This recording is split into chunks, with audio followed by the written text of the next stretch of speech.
welcome back to A Day in the Pipe. This week I thought I would do a new top 5, sort of an asterisk to my first top 5, because a viewer had pointed out correctly that my last list was very STG heavy. If you don't know who STG is, that is the Scandinavian Tobacco Group. They are the R.J. Reynolds of pipe tobacco. They're massive, they're buying up brands constantly. They shut down factories, they move them to Denmark. They shut down entire blends if they're not performing enough. And there's two sides to that coin. On one side, you have a massive company that has the resources to introduce probably a much higher quality control. They can put money into research and marketing, which can ultimately benefit the consumer. But the other side of that is it's becoming increasingly more rare to find truly independent tobaccos.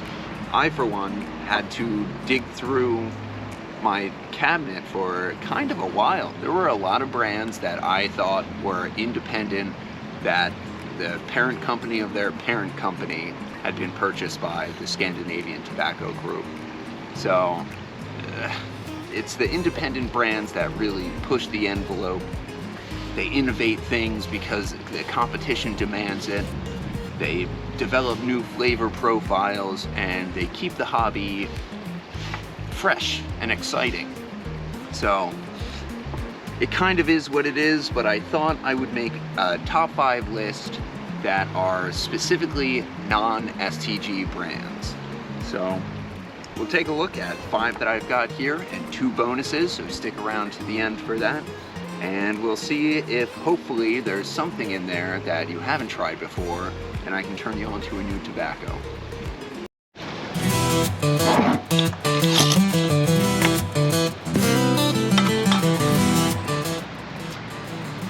First off, to set the tone for this top 5, I went with something a bit unusual. This is a Gawith Hogarth Co blend, Black Irish XXX Twist. The reason I say it's a little unusual because I don't think that everybody's gonna like this one. And for this top 5 list, whereas the other one, I think you could try just about any one of those and be any kind of person and you're probably gonna like them. This one I was thinking maybe of branching out a bit more. So if it's a must-try list, it's not because you're gonna like everything, it's because you probably won't. However, if you find something that you wouldn't normally try, it might send you down a whole new avenue of flavors. And that's my hope with this one. Black Irish XXX Twist is a bold, full-bodied, burly Virginia blend that delivers deep, earthy, and smoky flavors with unique kick of spice and just a hint of sweetness. It packs a pretty strong nicotine hit, and coming in a twist, it can be a little bit intimidating for beginners. But if you love a strong, complex smoke, it's a must-try. In my experience, it consistently delivers its punch without being overly harsh. Just pack it right, and you're in for a treat.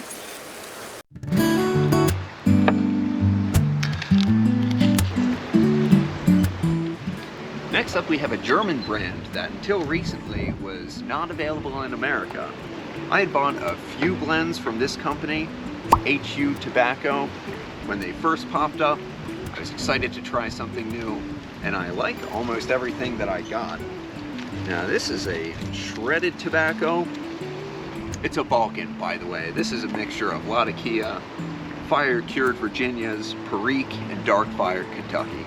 I like all of those things, and I'm a big Virginia Perique guy. And I really like this blend. Right from the top, this is a beautiful dark tobacco. A lot of that is just absolutely black. The first thing you're gonna smell is the Latakia on top. The first thing I smell anyway. There's definitely some woodiness, almost cedar. And that's not just because this is made out of cedar. And you get the spiciness of the Perique too. This is a really nice, easy smoking blend. Right off the bat, Khoisaan delivers a robust, earthy flavor that's both spicy and subtly sweet. Expect a rich, savory tobacco base with a hint of pepper and a touch of dried fruit or tang that evolves as you smoke. The aroma is equally compelling, deep and inviting, filling the room with an old-world tobacco note that feels both classic and refreshingly independent.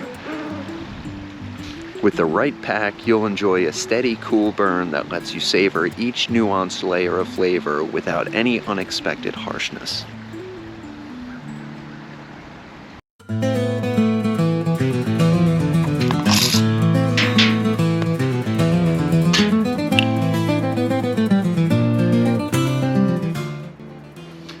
Here we have the Country Squire Shepherd's Pie. I chose Shepherd's Pie for the Country Squire because I don't want to repeat tobacco-ness in a list this small, but the Country Squire has a lot of my favorites. For aromatics, they have Tom Bigby, formerly Old Toby. They have Faulkner Flake for Virginia. But I chose Shepherd's Pie and not North Woods by Boswell, specifically because this is an English that I can smoke any time of day, any day, around people or alone, and I'm never disappointed that I went with this over something else. As an English, you wouldn't be surprised to know that Latakia is the star of the show. There's Orientals in here as well.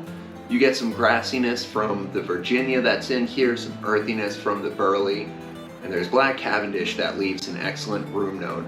This is really a blend that you can grab anytime and you're not going to regret it. Now the Country Squire themselves, if you go to their website, they're not only selling Squire blends, you can get all of your favorite tins and I think even some non-Squire bulk tobaccos in there. So it's not like you're just going there to just get Squire stuff and then you're paying the shipping. You can get your whole order done. Definitely worth checking out if you haven't, but you probably already have.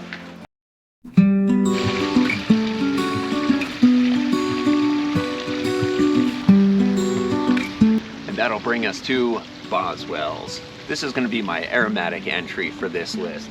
And while J.M. Boswell makes a ton of other tobaccos, this is one that I've mentioned in a few other videos, and this is also the first aromatic that I ever smoked where I could taste the flavor. It wasn't just the smell, I could taste what was going on.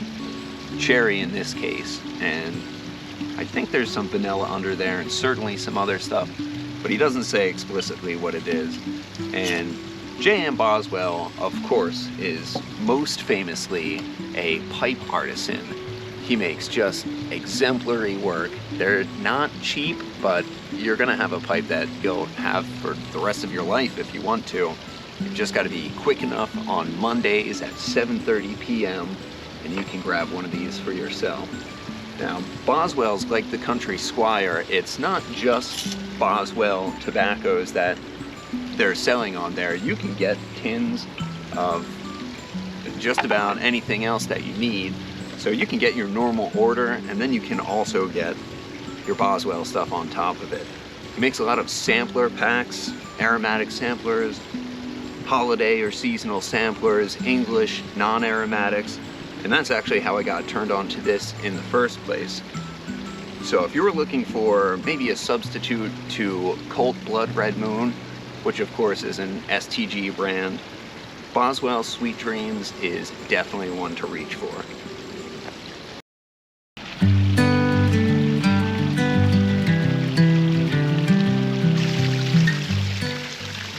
Here's one for the Virginia folks out there, particularly if you're looking for bold, full-flavored Virginia with a real nicotine kick to it.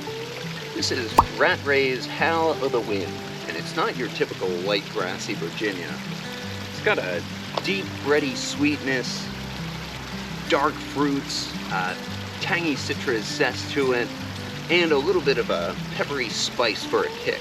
And it's all rounded out by a nice earthy backbone. It burns cool and steady, but sip it slow. Push it too hard, and like any good Virginia, it'll bite. Nicotine-wise, it packs a punch, so it's best enjoyed when you have time to sit back and take it all in.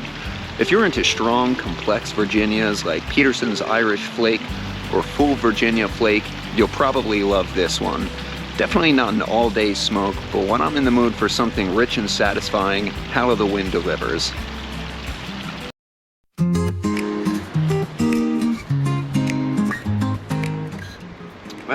as promised, I have 2 other blends for you guys. I've already mentioned these brands and I didn't want to do any repeats, but I would be remiss if I did not mention these 2. First up, and what I'm smoking currently, is the Country Squire 50th anniversary. This is an excellent example of that dark fruit and tangy Virginia. It's really just, it's deep and it's rich and fruity. I think it just epitomizes that flavor profile. Comes in this really nice crumble cake. This is one of my favorite Virginias. But the reason that I didn't mention this one is that it's not always available. Not because it was, 50th anniversary, they're not doing it anymore, but just because it's small batch and it sells out a lot. So I'd prefer to put a blend up there that you can get. It's readily available. And the next one is another Gawith Hogarth Co blend. This is Grasmere Flake. Now, this I was obsessed with acquiring because you couldn't get it in America for a long time. It's a Lakeland, so like the Black Irish XXX, it's maybe a bit of an acquired taste. Not everybody is a fan of Lakelands. It's very polarizing. It's a Virginia and burley aromatic, but the Lakelands tend to be more on the perfumey side. This in particular, the profile is rose and geranium. Those are the top notes, which a lot of you are probably thinking gross, but that's right up my alley. It was actually a viewer on this channel that had mentioned to me that they'd gotten Grasmere, and I said, that's fantastic, I would love to as well, but I'm an American. They said, no, you can just get it. Sure enough, smokingpipes.com, it was just for sale like anything else. I love it. There's just nothing else quite like it in my cabinet. And that's even considering, what else do I have? Ennerdale, and Grasmere, which I had gotten as replacements because I couldn't get this. But give it a shot, maybe get the smallest size that you can because there's a good chance that you don't like it, but if you do, you're gonna have something in your cabinet that's completely different than anything else. So, that's the list. What did you guys think? Who should I have included? Is there anybody that you would have just kicked off of that list? And again, I know if you dig deep enough, you will find STG influence in maybe every single one of the ones that I mentioned. It's very pervasive at this point. And where do you guys stand on the whole STG buying everything up? Do you not care? Do you think it's a good thing? I know some people try to swear them off and just stick to independent tobacconists. I'd love to hear your thoughts. I'd love to hear your recommendations. And thank you guys so much for watching.